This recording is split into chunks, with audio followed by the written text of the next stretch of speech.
Hello everybody, and if you're viewing for the first time, welcome to the Swaledale Dry Stone Walls group.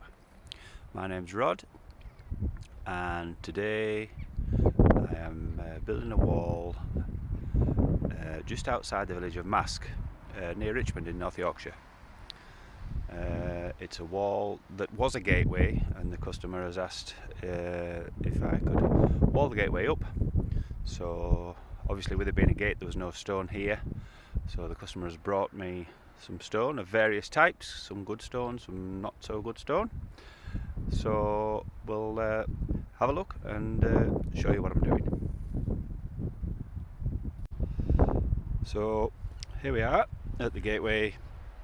This is the stone that's been brought to wall this gateway up, and we are at the stage now almost up to putting on the through stones, which are the long stones which go across the wall from side to side. Sometimes they protrude either side, and they tie the wall together halfway up and also a little bit further up if there's plenty of them. So this is what we call the first lift. So that's from the groundworks down here in the bottom, and the first lift comes up to usually roughly about halfway up the wall. So the next job, once I've got finished on this bit, is to place the through stones on. As you can see, we've got the walling stones at either side, and the middle full of small stones. We call those fillers in this part of the world. Some of the guys in other parts of the country call them heart stones for obvious reasons, in the middle there, and holding it all together. Like I said, it's a gateway, so that is the original gate cheek. Normally, if you were at a gap of wall in a field, you would tie the wall in back up across there and probably way back up to about there somewhere. But with it being a gate cheek, the customer asked if I would just tie the top half in. So when I get up to somewhere about this level here, I shall dismantle the top half so that the wall ties in back for probably about a metre up on the top there. So when we get the through stones on, we'll have another little see where we're at from there. Quite often when you're on with these old walls and stonework, and especially field walls, it's quite often you come across old bits of metal and maybe an old horseshoe and stuff like that. Anyway, today's turn was an old file mixed up in all the stone that's been brought to me from another wall somewhere. Maybe some blacksmith lost it or misplaced it, or it was just worn out and he discarded it in the wall. So that was today's find. So we've finished the first lift from the groundworks to very roughly halfway up the wall. As you can see, got a nice level course through, so it's nice and level for the through stones, and the through stones are now on. There isn't enough of them to put a band right through touching each other, so what we do is we space them out equal distance apart, very roughly.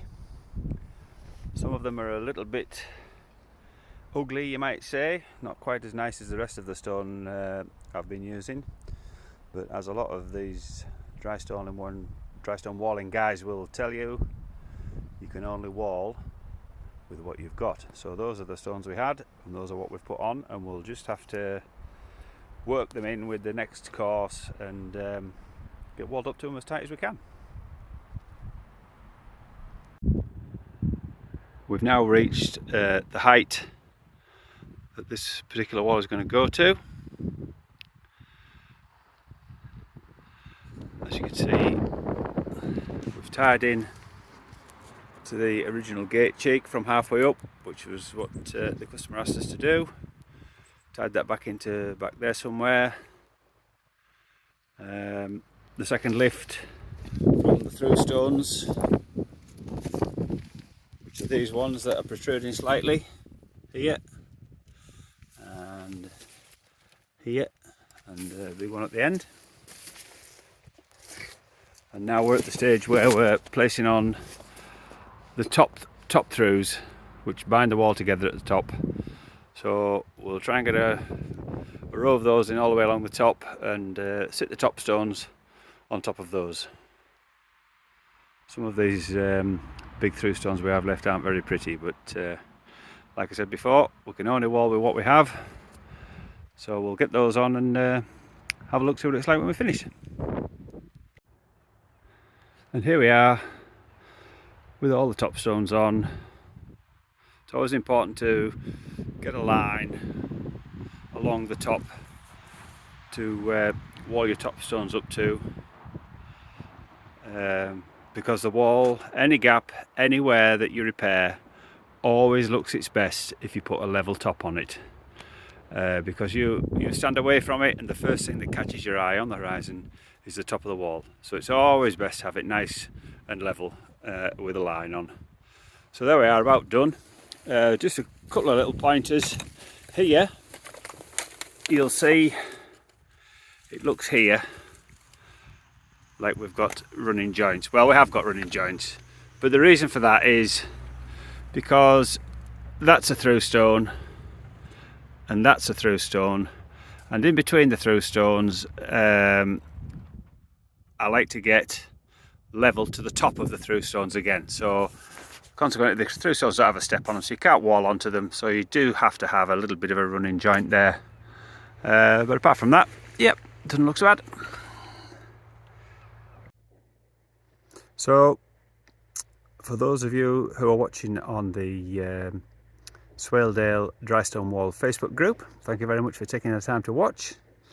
And if you're watching on YouTube, thank you also for taking the time to watch. And if you liked it, press the like button and maybe even subscribe.